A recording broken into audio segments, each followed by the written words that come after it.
So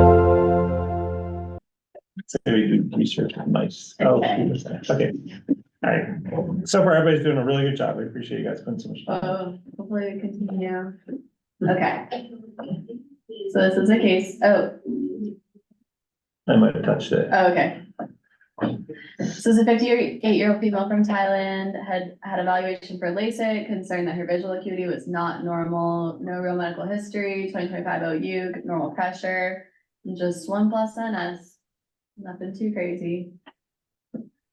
Okay, so here is a color fundus photo of the right eye. Media looks clear. Nerve looks okay. It's a little on the small side, cup to disc wise. My attention is drawn to the macula, especially kind of like on the superior arcade here. There's like these hyper reflective areas, as well as kind of like a generalized paleness throughout the macula along the superior and inferior arcades as well. Do you have a close up? I think the next one's close up. I think. There you go. So again, just kind of those more hyper reflective areas along the superior and inferior arcades there. So this is a color fundus photo of the left eye. Media looks clear. Cup to disc looks within normal limits, a little bit smaller there.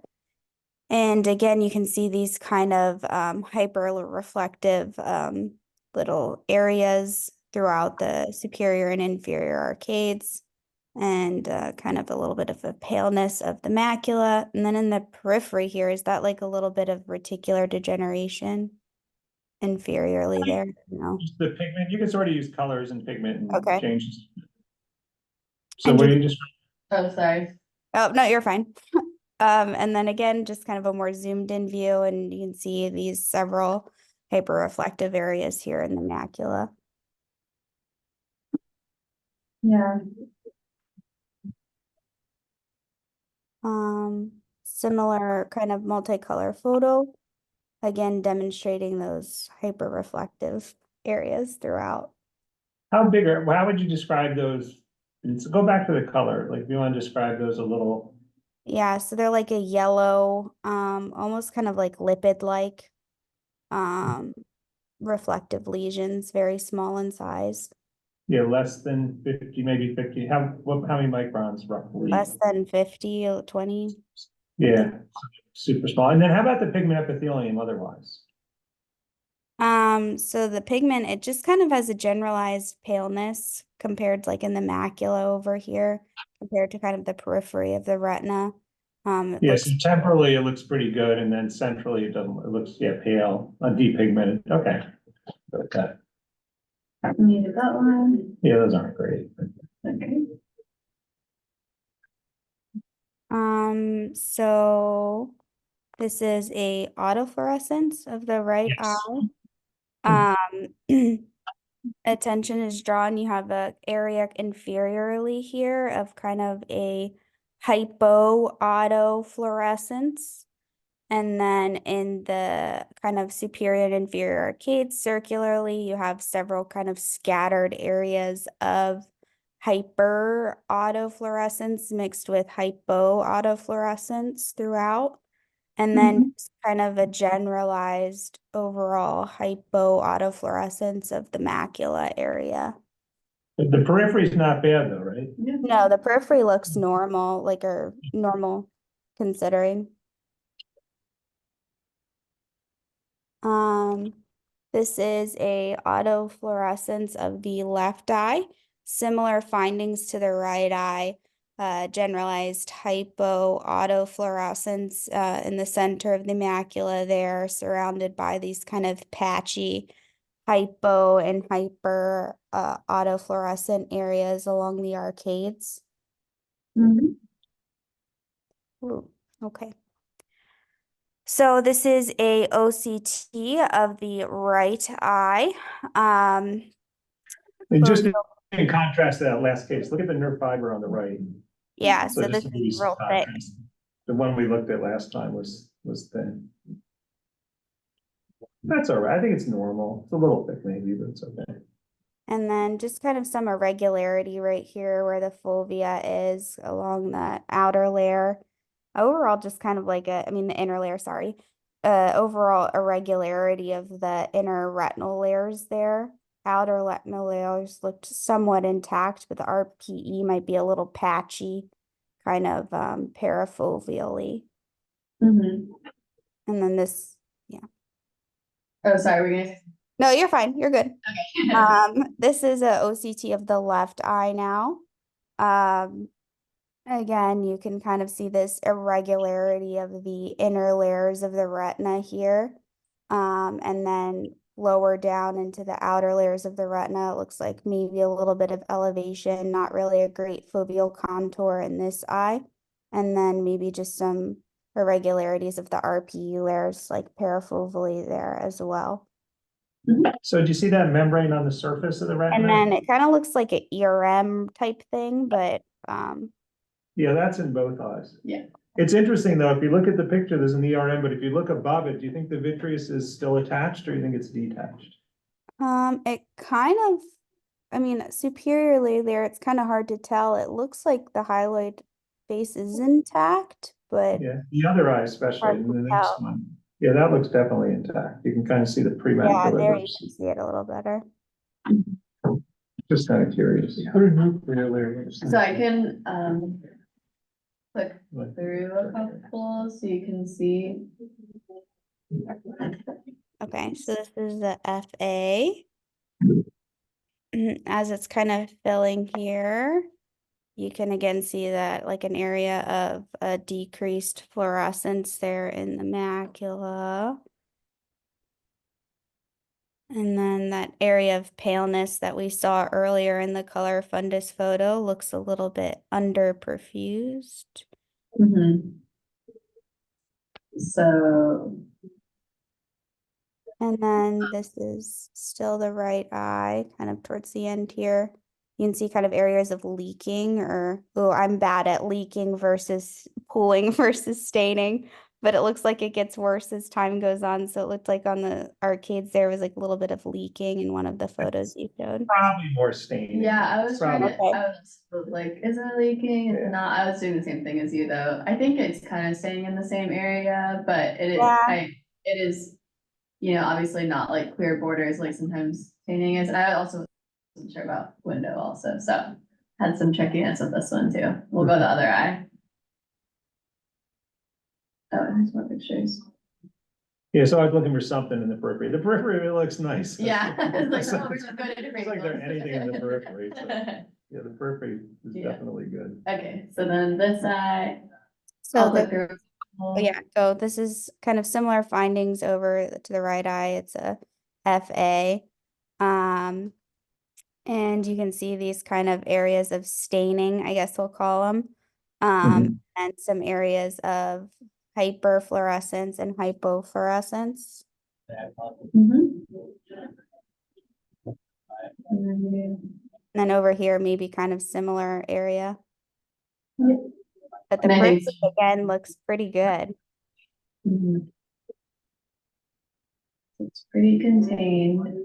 So yeah, I was just summarizing. So I guess it's staining, not a window defect, but I was basically trying to say this is not leakage for the FA, but fundus photo agreed, just this patchy hypopigmentation, the yellow, I call them crystalline deposits, but you know, a little bit lipid-like, I think is also a good way to describe it, how you did with that bright yellow color. And then the stippled hyperautofluorescence, hypoautofluorescence, and then OCT, I said it was disorganization in all layers. Preservation of the ellipsoid zone, but the ERM and then the disruption of the outer retina, and then there was some loss of the interdigitation zone, which, you know, I know we don't always comment on, and I have the luxury of knowing what this is and the staging, so that is why I commented on it after. I'm not routinely commenting on the interdigitation zone. So do you have a differential, Courtney, or a couple of things, and then I can Yeah, talk about so- these? Like pattern dystrophy could be one with those kind of hyper reflective. I know they're not pisciform, but Stargardt's crystalline dystrophy. Mhm. I'm kind of running out of things here. That's okay. It's a pretty like, That's really good, actually. Yeah. It's better than Yeah, I know, I was gonna say, I actually didn't even include Stargardt, but like, yeah, I agree with you, especially if it were more of the deposits in the macula itself rather than along the arcades, but totally agree. And also, like, I've never heard of a couple of these that are on the differential, so I don't know how I could have pulled them in without knowing this already. So these are just kind of the things that can form kind of crystalline deposits in the macula area, and I'll talk about them all a little bit more. But these are the other things besides what this is. so. And one of the things that pulls you into the dystrophy category in this one, at least for me, is the symmetry. Yeah, and so that's. It's always, you talk about, yeah. That was the other thing is, for all the findings, you can see that I said OU for all of them because they're pretty much the same in both eyes, which is good, because that's not always. Like syphilis, like placoid? Yeah, you get syphilis could be there, but it's not, the findings aren't quite right. There wasn't any uveitis, it's sort of but syphilis. can be Especially in- with like that hypopigmentation, like for sure that it could look like a placoid lesion. And you get that like patchiness, right, on the outer retina layers. Yeah, see, well, you get the block early stain late on the fluorescein, and this one did kind of stain later, so it didn't really block early, though, it's a little more windowy in the absence of inflammation. Dr. David? Do you think Trump had secondary syphilis with his hand? Because that's a classic finding. That is a classic finding. From all the Russian I think- prostitutes. I think I had secondary syphilis. Yeah, I mean, there's not that many things that give you a palmar rash. And nobody's mentioned it. Nobody's mentioned it. No, well, you gotta be careful. It's Why? Florida. It's Florida. You just give a differential. All right, go ahead. So Bietti's crystalline dystrophy, this is a rare autosomal recessive disease. You get this yellow-white lipid crystalline retinal deposits and then plus minus corneal crystals as well. If you get the corneal crystals, they're usually in the subepithelial layer or the anterior stroma peripherally in the cornea. And it makes sense that it looks like lipid because this is a defect of lipid metabolism. And we'll see in the other differentials that a lot of them actually are due to a defect in some kind of fatty acid metabolism or like an inborn error of metabolism, which is interesting. So then you get this retinal degeneration, which leads to the triad that you need for diagnosis, in addition to the crystals, which is nyctalopia, so night blindness, reduced visual acuity, and then peripheral visual field defects, usually in the third decade of life. And you can see that this triad probably also exists in many other retinal dystrophies, so you really need to also have the crystalline deposits to nail in on this one. And it does have a higher incidence in Asian populations. I apologize for the typo. And this patient was from Thailand. So what I was talking about before with the like interdigitation zone and stuff is that there have been 3 different stages that are described. And there is a way to also differentiate them on OCT, but basically like the difference between stages is progressive atrophy, if you kind of like can see the difference between them. And you can see it on OCT because you'll have disruption of the interdigitation zone and interruption of the ellipsoid layer, like as the primary, in stage 1, and then it kind of goes to patchy loss of the outer retina and RP in stage 2, and then just diffuse RP atrophy in the posterior pole and choroid thinning for stage 3. So I think she was more of a stage 1 too. Yes, it's remarkable, it's just a LASIK screen, she never knew she had anything. Yeah, and it's 2025, so, What's that? and she's 2025, so, Yeah, and she's 58 years, she's pretty Yeah. old. so she did good.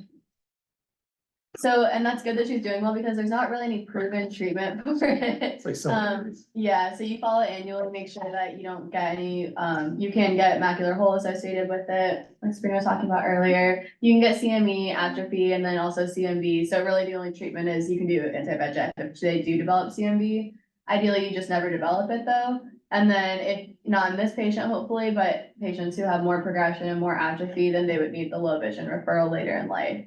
Additionally, you can do genetic testing, which she did have done. I think I mentioned on the previous slide, there's just a specific gene that's associated with it, CYP4V2. And I think she did get testing. We'll talk about that in a second. Just to dive into the other crystalline retinopathies, basically that triad can also exist in retinitis pigmentosa. So you always want to rule out the scariest thing. And that's the other reason for genetic testing, to make sure that you're not missing like a RP. But you can see kind of in all of these, they have a similar pathogenesis other than the drug toxicity, that it's a disorder in some kind of metabolism overproduces something like oxalate in this case, cysteine, and then fatty acids. And they all kind of have these crystalline byproducts which deposit in the macula, or, the posterior pole. And then they all kind of have stuff in common, so you kind of just have to think about what the buildup product is, probably if this were a test question. But yeah. And then drug toxicity, I feel like these are kind of high yield. These are the ones that cause crystalline retinopathy. So tamoxifen, talc, methoxyfluorine, and then canthaxanthin. Those are all crystalline retinopathies. I don't have a good mnemonic for that. I'm I sorry. have one. Oh, you do? Let's I hear it. actually have one. Let's hear It's it. not a good one, but I have it on my phone. I think I saw it off the questions, like someone put it in the comments. Oh, nice. Let me find it. Okay. It doesn't really make sense, but it's too many nits at the beach, which doesn't really apply to crystalline retinopathy.